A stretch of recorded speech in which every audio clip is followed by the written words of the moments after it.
ایک بہت ہی عزیز دوست کی کہانی سنانے جا رہا ہوں جس کا نام راشد بھٹی ہے۔ ہم دونوں مکہ مکرمہ میں کام کرتے ہیں۔ راشد بھٹی کا تعلق لاہور سے ہے۔ اپنے وطن اور گھر بار کو چھوڑ کر دیار غیر میں رہنا کوئی آسان کام نہیں ہوتا۔ ایسے میں اپنے ہم وطن دوستوں کے ساتھ وقت اچھا کٹ جاتا ہے۔ دوستوں کے ساتھ گپ شپ ہوتی تو سارے دن کی تھکان دور ہو جاتی تھی۔ راشد بھٹی سے میری دوستی کو زیادہ عرصہ نہیں گزرا تھا، تاہم اتنے تھوڑے عرصے کی دوستی کے باوجود ہم بہت گہرے دوست بن چکے تھے۔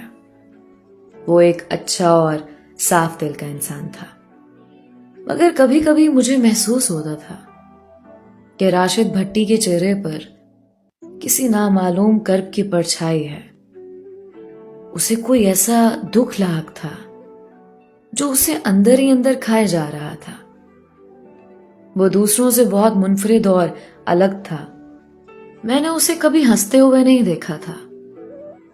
وہ دوستوں کی گپ شپ کے دوران مسکراتا بھی تو ایسا محسوس ہوتا کہ جبرن مسکرا رہا ہو۔ شروع میں سمجھتا تھا کہ شاید اس کی طبیعت ہی ایسی ہے، مگر کچھ عرصہ اس کے ساتھ گزارنے کے بعد مجھے احساس ہو گیا کہ ایسی بات نہیں ہے۔ وہ ہمیشہ سے ایسا نہیں تھا۔ اس کے ساتھ ضرور کچھ تو ایسا ہوا تھا جس کی وجہ سے اس کا مزاج بدل گیا تھا۔ وہ ہر وقت کھویا کھویا کیوں رہتا تھا؟ یہ وہ سوال تھا جس کا جواب راشد خود ہی دے سکتا تھا۔ اس لیے ایک بار میں نے ہمت کر کے اسے پوچھ ہی لیا، راشد، مجھے ایسا کیوں محسوس ہوتا ہے کہ تم کسی اندرونی کرب کا شکار ہو؟ میری بات سن کر راشد کے چہرے پر ایک آسودہ سی مسکراہٹ پھیل گئی اور اس نے مجھے جواب دیا کہ ایسی کوئی بات نہیں، میں بس ذرا سنجیدہ مزاج انسان ہوں۔ راشد نے میرے سوال کو مسکرا کر ٹال دیا تھا، مگر اس وقت اس کی آنکھوں کا کرب میری نگاہوں سے چھپ نہیں سکتا تھا۔ میں سمجھ چکا تھا کہ وہ کسی اندرونی غم میں مبتلا ہے اور اس غم کو اکیلے ہی سہ رہا ہے۔ میں اس کا دوست تھا، اس کی دلجوئی کرنا میرا فرض تھا۔ اس لیے ایک دن میں نے اسے اکیلے میں پوچھا کہ راشد، وہ دوست ہی کیا جو اپنے دوست کو دل کا راز نہ بتائے؟ میں جانتا ہوں کہ تم کسی اندرونی کرب میں مبتلا ہو، مگر کسی کو بتاتے نہیں۔ آج مجھے بتا دو، شاید اس طرح تمہارے دل کا بوجھ کچھ ہلکا ہو جائے۔ میری بات سن کر راشد کے چہرے پر کربناک سی مسکراہٹ پھیل گئی، وہی مسکراہٹ جو اس کی زندگی کا حصہ بن چکی تھی۔ وہ کچھ دیر تک پرخیال سی نگاہوں سے مجھے تکتا رہا اور پھر بولا، چلو آج اپنے یار کو اپنا حال دل سنا ہی دیتے ہیں۔ دراصل میرا یہ حال کسی لڑکی کے عشق کی وجہ سے ہوا ہے۔ وہ لڑکی اور میں ایک ہی گاؤں میں رہتے تھے۔ بس یوں سمجھ لو کہ اس کا گھر ہمارے گھر سے چند منٹ کی پیدل مسافت پر ہے۔ میں نے جب اس لڑکی کو پہلی بار دیکھا تھا تو اسی وقت دل ہار بیٹھا تھا۔ اس لڑکی میں ایسی کیا بات تھی؟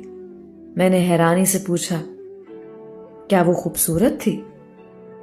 میری بات سن کر راشد نے آنکھیں موند لی۔ اس کے چہرے سے صاف محسوس ہو رہا تھا کہ اس کے ذہن میں یادوں کے دریچے کھل گئے ہیں۔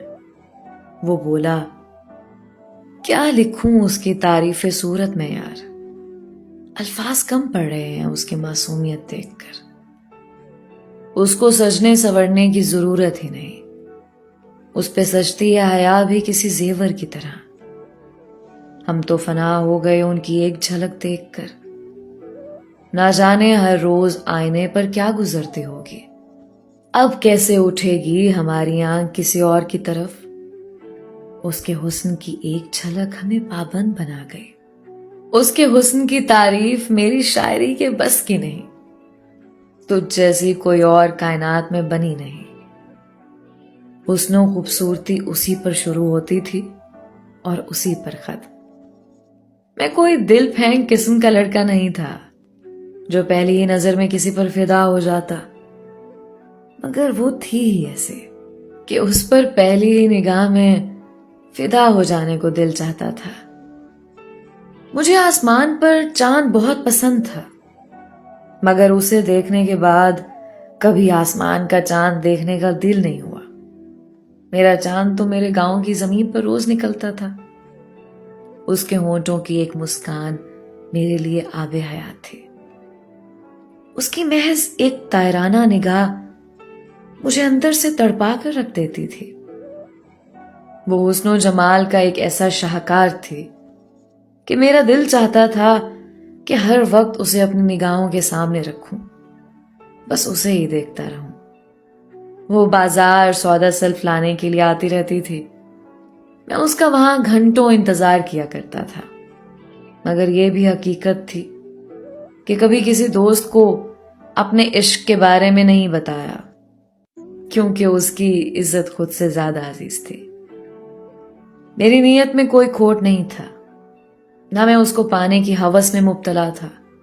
ہاں، خلوص کے ساتھ اسے اپنی بیوی بنانا چاہتا تھا، اس کے ساتھ زندگی گزارنے کی تمنا ضرور تھی، مگر ابھی نہ میری شادی کی عمر تھی نہ اس کی، اس لیے رشتہ بھیجنے کا سوال ہی پیدا نہیں ہوتا تھا۔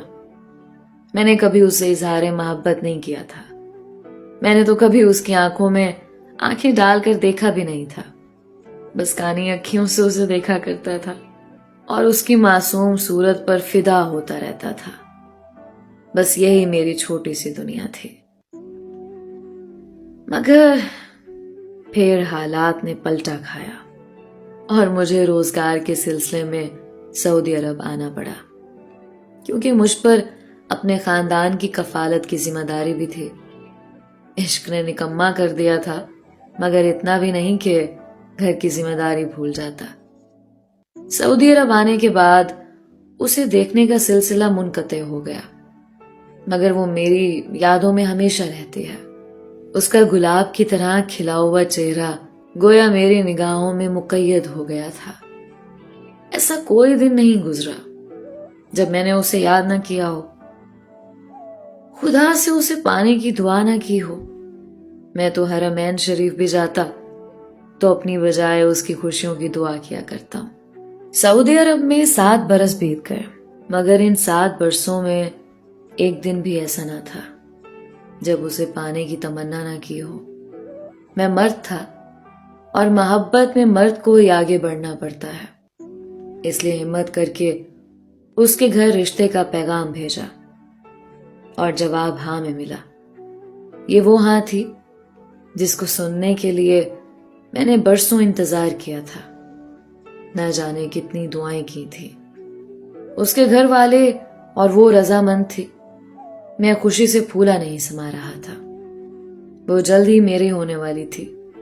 میں نے وکیلوں سے بھی بات کر لی، جتنے بھی ڈاکومنٹس تھے جلدی بن جاتا، کیونکہ میں اسے اپنے ساتھ لے کر آنا چاہتا تھا۔ اسے نکاح میں لانے کے لیے کچھ دستاویزات وغیرہ بھی بنانے ضروری تھے۔ اس وقت مجھے ایسا محسوس ہوتا تھا جیسے میں ہواؤں میں اڑ رہا ہوں۔ وقت گویا تھم سا گیا تھا، گزرنے کا نام ہی نہیں لیتا تھا۔ وصل کے یہ لمحات بہت جان گزین تھے، سب کچھ ٹھیک تھا، شادی ہونے والی تھی، مگر ایک رات اس نے مجھے فون کیا اور کہا کہ وہ یہ شادی نہیں کر سکتی۔ اس کی بات سن کر مجھے ایسا لگا جیسے کسی نے میرے دل پر گھونسا مار دیا ہو۔ ایسا کیا ہوا تھا جو اس نے اچانک ہاں کرنے کے بعد نہ کر دی؟ یقیناً کسی نے اس کے میرے خلاف کان بھرے تھے، اسے میرے خلاف بھڑکایا تھا۔ ہمارے گاؤں میں ایسے شیطان صفت لوگوں کی کمی نہیں تھی۔ اس کے انکار کے بعد میں ایک ایسی اذیت سے دوچار ہو گیا ہوں جس کو شاید لفظوں میں بیان نہیں کیا جا سکتا۔